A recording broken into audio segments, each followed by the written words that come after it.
There was a miracle on the US 60 this morning. This is really the only way you can describe it.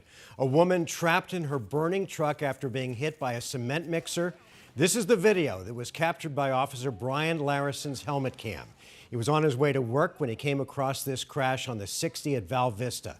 This poor woman was in big trouble, but with the help of an off-duty firefighter, they were able to drag her to safety, saving her life. And tonight, what an honor. We are joined in studio by these two heroes, Officer Brian Larison, who's been with Chandler Police for 10 years, and Asa Pagia is a firefighter and paramedic who has been with Peoria Fire and Medical for 9 years. And both of these gentlemen are Marines and have been deployed in Operation Enduring Freedom.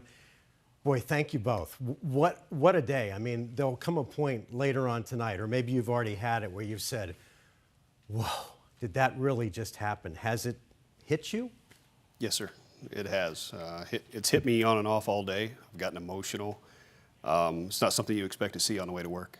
Yeah. How about you, Asa?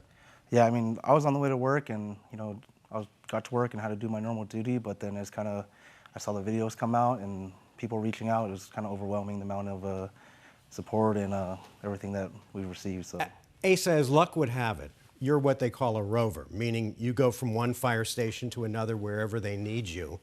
And so because you're a rover, you carry your gear with you, and so you had your turnout with you in your trunk. You can't ask for better timing. yeah, I just happened to have my gear with me. I had worked an overtime shift yesterday and was on my way to work. In fact, I was a little bit late to work, and as I got on the freeway, I happened to see the column of fire from the car. So. I know that both of you train for situations like this, you especially, Asa, but there's one thing training for a situation that might happen and you hope to God it never does, and quite another when you come up on a scene where a woman is trapped in a burning truck, probably has seconds to live. That takes it to a completely different level. What was that like for both of you today? Our first job as a motor officer or any officer is we roll up onto an accident scene is to ensure everybody's safety and that their injuries, what they may have.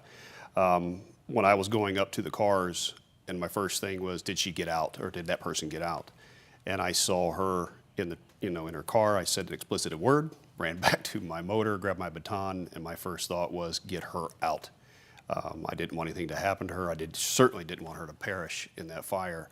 And it took me a little bit to finally break that window, but when I finally did, I was pretty spent at that point because of the adrenaline and everything I was hitting. Of course.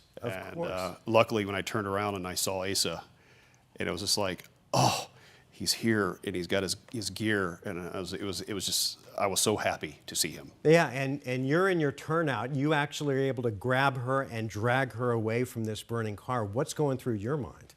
As I pulled up, I saw that there was a fire, but as I was passing by, I noticed that, him and the other bystanders, they were desperately trying to get someone out of there. So I noticed that someone might be trapped, and I had my gear with me, so I put it on, and right at that moment, he had broken the window, and I saw her legs and arms flailing, and decided that we would get her out. And in that moment, the only thing on your mind is that you want to effect a rescue and get this person out of that fire. We didn't want to see something more unfortunate occur. Thank God you both came along when you did, and I understand that really you might not have been there at all. I know you don't normally take that way. You were running late, and this woman's alive tonight because both of you guys had situations where you would roll past this scene.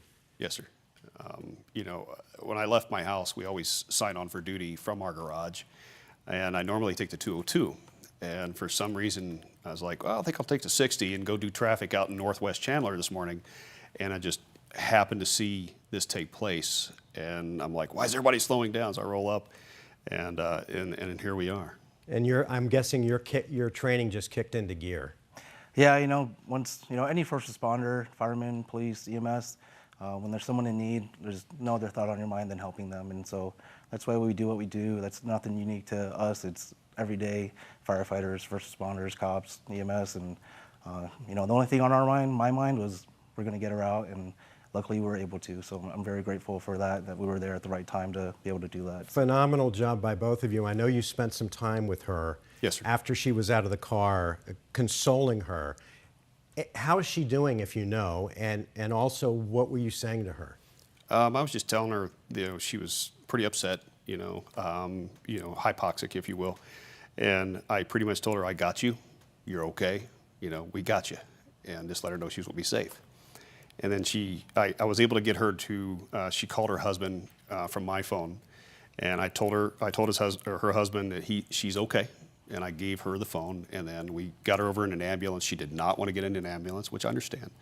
Got her in, and as she's sitting back in the ambulance, she kept saying, I lost everything. And I reminded her, you're okay. You're replaced. Right. You're alive.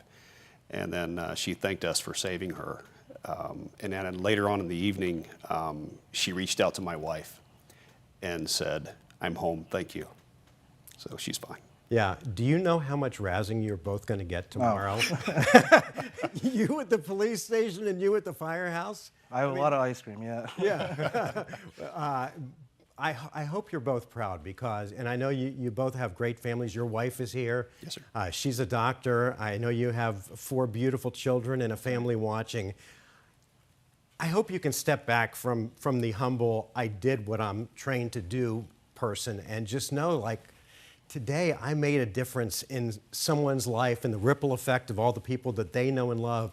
You absolutely, positively saved this woman's life, and it's miraculous, and we're just so happy to have you both here. Thank you, sir. Appreciate it. Thank you. Thank you for all that you do. Thank you. Our pleasure. All right, let's check in with Chris.